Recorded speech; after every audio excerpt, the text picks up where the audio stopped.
Library, Rabindranath ঠাকুর। মহাসমুদ্রের শত বৎসরের কল্লোল কেহ যদি এমন করিয়া বাঁধিয়া রাখিতে পারে যে সে ঘুমাইয়া পড়া শিশুটির মতো চুপ করিয়া থাকিত, তবে সেই নীরব মহাশব্দের সহিত এই লাইব্রেরির তুলনা হইত। এখানে ভাষা চুপ করিয়া আছে, প্রবাহ স্থির হইয়া আছে, মানবাত্মার অমর আলোক কালো অক্ষরের শৃঙ্খলে কাগজের কারাগারে বাঁধা পড়িয়া আছে। ইহারা সহসা যদি বিদ্রোহী হইয়া উঠে, নিস্তব্ধতা ভাঙিয়া ফেলে, অক্ষরের বেড়া দগ্ধ করিয়া একেবারে বাহির হইয়া আসে, হিমালয়ের মাথার উপরে কঠিন বরফের মধ্যে যেমন কত কত বন্যা বাঁধা আছে, তেমনি এই লাইব্রেরির মধ্যে মানব হৃদয়ের বন্যাকে কে বাঁধিয়া রাখিয়াছে। বিদ্যুৎকে মানুষ লোহার তার দিয়া বাঁধিয়াছে, কিন্তু কে জানিত মানুষ শব্দকে নিঃশব্দের মধ্যে বাঁধিতে পারিবে?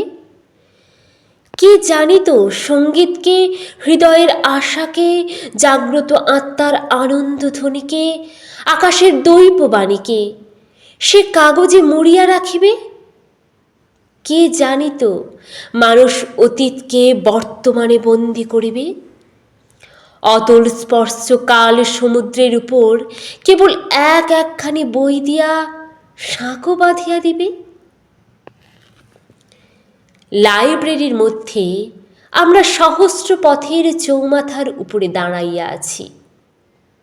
কোন পথ অনন্ত সমুদ্রে গিয়াছে, কোন পথ অনন্ত শিখরে উঠিয়াছে, কোন পথ মানব হৃদয়ের অতল স্পর্শে নামিয়াছে।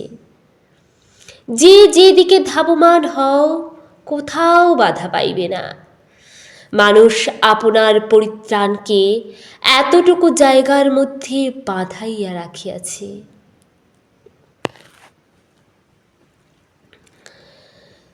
শঙ্খের মধ্যে যেমন সমুদ্রের শব্দ শোনা যায়, তেমনি এই লাইব্রেরির মধ্যে কি হৃদয়ের উত্থান পতনের শব্দ শুনিতেছ? এখানে জীবিত ও মৃত ব্যক্তির হৃদয় পাশাপাশি এক পাড়ায় বাস করিতেছে। বাদ ও প্রতিবাদ এখানে দুই ভাইয়ের মতো একসঙ্গে থাকে।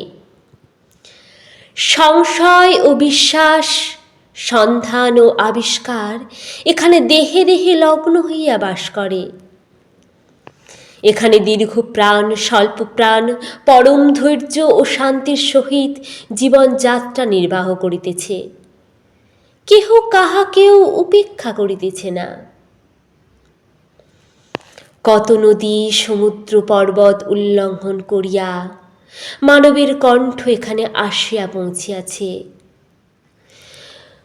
কত শত বৎসরের প্রান্ত হইতে এই স্বর আসিতেছে, এসো এখানে, এসো এখানে আলোকের জন্ম সঙ্গীত গান হইতেছে।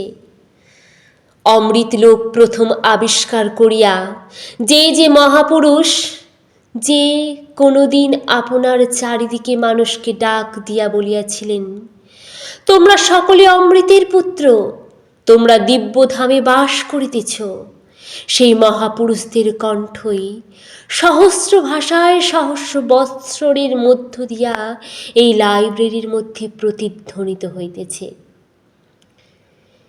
এই বঙ্গের প্রান্ত হইতে আমাদের কি কিছু বলিবার নাই? মানব সমাজকে আমাদের কি কোনো সংবাদ দিবার নাই? জগতের একতান সঙ্গীতের মধ্যে বঙ্গদেশে কেবল নিস্তব্ধ হইয়া থাকিবে? আমাদের পদপ্রান্তস্থিত সমুদ্র কি আমাদিগকে কিছু বলিতেছে না? আমাদের গঙ্গা কি হিমালয়ের শিখর হইতে কৈলাসের কোনো গান বহন করিয়া আনিতেছে না? আমাদের মাথার উপরে কি তবে অনন্ত নীলাকাশ নাই? সেখানে হইতে অনন্তকালের চিরজ্যোতির্ময়ী নক্ষত্রলিপি কি কেহ মুছিয়া ফেলিয়াছে? দেশ বিদেশ হইতে, অতীত বর্তমান হইতে প্রতিদিন আমাদের কাছে মানব জাতির পত্র আসিতেছে। আমরা কি তাহার উত্তরে দুটি চারটি চটি চটি ইংরেজি খবরের কাগজ লিখিব? সকল দেশ অসীম কালের পটে নিজ নিজ নাম খুঁদিতেছে। বাঙালির নাম কি কেবল দরখাস্তের দ্বিতীয় পত্রেই লেখা থাকিবে? জড় অদৃষ্টের সহিত মানবাত্মার সংগ্রাম চলিতেছে।